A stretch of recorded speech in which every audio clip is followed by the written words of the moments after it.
The blinding glory of God was encased in the human flesh of Jesus, but he chose to contain that glory and limit his options.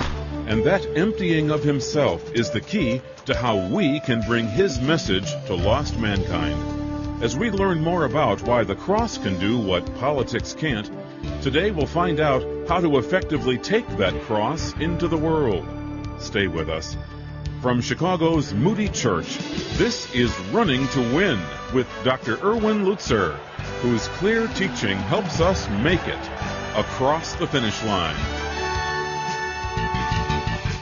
Today, in his message on the cross, our challenge before a watching world, Erwin Lutzer is in Philippians chapter 2, explaining how Jesus chose to not use his rightful resources while on earth. For example, Jesus Christ, being God, he had omnipotence. That big word means all power. And yet there we see him on the well, and the text says, Jesus, being wearied with his journey, sat on the well. And we want to say, why in the world is he weary? He's God. He created the worlds. He wasn't depending upon his attribute of omnipotence. What about omniscience, knowing all things? God knows everything. That's a scary thought when you look into our own hearts and know that there is not one particle of matter or one of thought that escapes his notice. And yet what did Jesus say? He said regarding his second coming, he said, but the day and the hour knows no man, not the angels in heaven, nor the Son of Man, but the Father. He limited what he knew. He had access to all of that knowledge, but he didn't use it. Omnipresence. Because he was God, he filled the universe, and yet there he was as man. If he was in Galilee, he could not be in Jerusalem at the same time, limiting himself.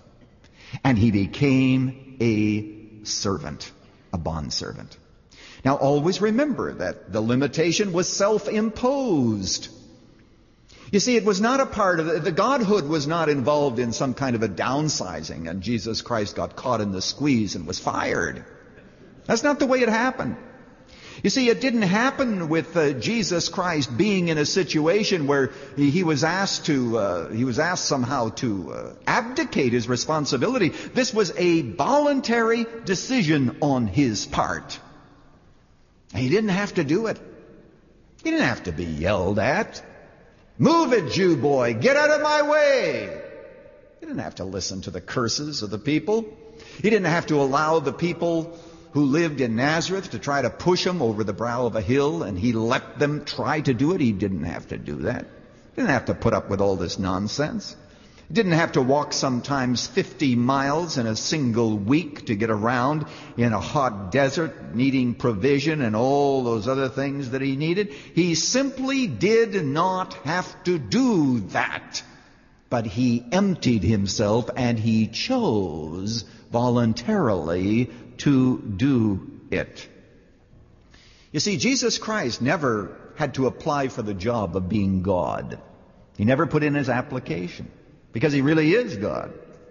And because he really is God, that is something that belongs to him in essence. But he did put in his application to become a bond servant, to come from the glories of heaven to the grime of earth was his lone decision, made, of course, as the Trinity's decision. But he became a bond servant. So one way we can describe this greatest of descents is to say that it was a change from master to servant. It was a change of status.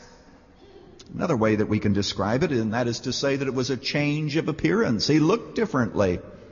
Notice what the text says, that he had the form of a bondservant, and being made in the likeness of men, verse 8, being found in appearance as a man, he humbled himself by becoming obedient to the point of death, even the death of the cross. It says in the last part of verse 8, even the death of the cross. Now, notice he changed his appearance from godhood to manhood. When it says that he came in the appearance of a man, some people have said that that means that he wasn't really a man. It just means that he appeared like one. Well, I want you to know that that is heresy, if you happen to believe that, because actually he was a man. It says earlier that he was in the very form, same word, of man, as being also in the form of God. Very same. So he was a man. It just means that that's the way he was on earth. His appearance was that of a man, fully human. Fully human. Now I want you to catch the significance. Those hands that formed all the worlds, that spoke, and suddenly they were in existence. Those very hands would now have to be held. The feet that walked to and fro about the whole universe. The feet whose goings forth have been from of old and from everlasting. Those feet would now have to learn to walk. The eyes that are like a flame of fire that see throughout the whole universe and see the juxtaposition of every single particle. Those eyes would now have to adjust to the dim light of a stable. And the ears that have heard all that has ever gone on in the world and in the universe, those ears would now have to be trained to listen. And the mouth that spoke, by the word of the Lord were the heavens made, and the host of them by the breath of his mouth. The mouth that spoke would now have to learn to speak Aramaic and Hebrew. Bear in mind that when Jesus was in heaven, nobody had to say, "Who is that on the throne anyway?" You know, some of us were in Petra and they were filming a movie there. And some of our tour group said, "You know, we met so-and-so." I don't know. I never heard of these movie stars. I guess that I somehow traffic in the wrong circle. Never heard of them. But people were saying, "I met him." And I want to say, "Well, who is he?" Point him out. They all look alike to me.